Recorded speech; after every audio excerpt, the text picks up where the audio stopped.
Hi everyone, welcome back. Today's a little bit of a different episode. It is springtime and I'm really excited about springtime finally being here. So I thought I'd show you some of the things I've been getting up to.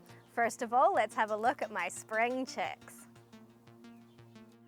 I have got 3 hatches or clutches of chicks already hatched out and running around here in the yard.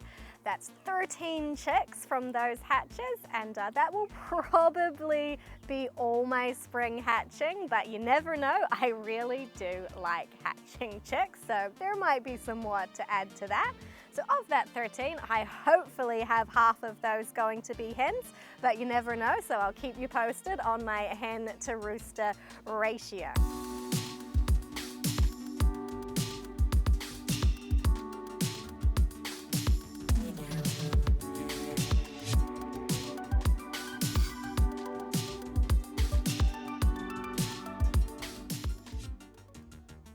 I really enjoy hatching chicks in the springtime. It just really starts the growing season off, and the whole spring season I really enjoy having them running around. It's also really important for my eggs over wintertime strategy that I hatch chicks out as early as possible in the springtime so they're ready to lay for me over winter. You can check out my video all about getting that happening through the winter time.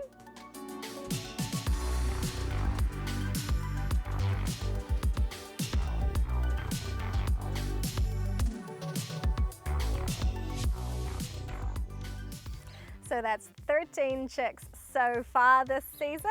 We'll see if there's any more to come. Let's talk about carrots.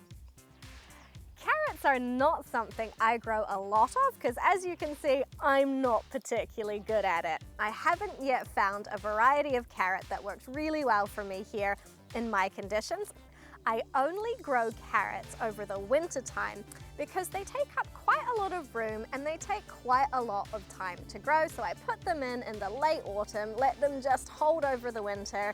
They get going in the springtime and then I can harvest. While they're not taking space I need for something else. The reason I don't tend to grow carrots very much is because they don't cost very much money to buy, and they're one of those, you put it in the ground, you wait a long time and you pick it and it's done. It's just one thing. I prefer to grow things like tomatoes and zucchinis where they keep producing for a long period of time. So carrots, grow them over winter, enjoy them in the springtime, but they're not a huge draw card for me in my garden. All of my winter green crops have pretty much been cleared out now. There's a few I've left to go completely to seed. They've just bolted right away, and I've left them for the bees to encourage the bees to think my garden is a great place to hang out. But even the kale and the bok choy that I put in early in the springtime at this point is starting to bolt away because we're starting to have some nice warm days. So green crops not doing so great now, but we've been eating them all along, so I'm pretty happy with that. And speaking of warmer days coming, I am very excited to get those summer crops into the garden. I already have some early tomatoes planted out, although that did nearly cause an issue for me because we had a frost just the other day. So I had to race out and get buckets with bricks on the top to keep my tomatoes safe overnight. But we should, fingers crossed, be good moving forward from here. One of my favorite things to grow in the summertime, aside from tomatoes, are peppers. Now they, here in my climate, they have to wait quite a bit longer before they can go out in the garden, and it's really challenging for me to be patient and keep them safe and secure in a completely sheltered environment because I really just want to get them in the garden and get peppers. But I will work on practicing patience because it does work out better in the long run.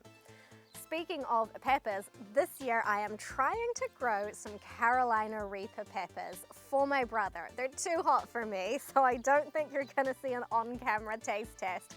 But I do know that really hot peppers are hard to grow, so if you have any tips for me on being successful with those, I would love to hear about them.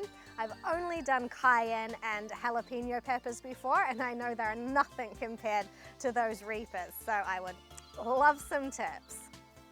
A few springtime issues that I have every year are some pest issues. Now these crop up generally only in my greenhouse because the environment for pests gets really good in there, and it's not necessarily an environment that my predators of those pests like to come into.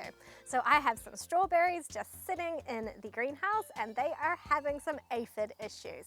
The solution to that is to bring them out of the greenhouse and put them out in the garden, and that will resolve itself within a few days. But I'm just a little bit hesitant because they're getting some really good growth on them in there. So it's just that balancing act. How long can they have the aphids on them versus the cooler temperatures of coming out into the garden?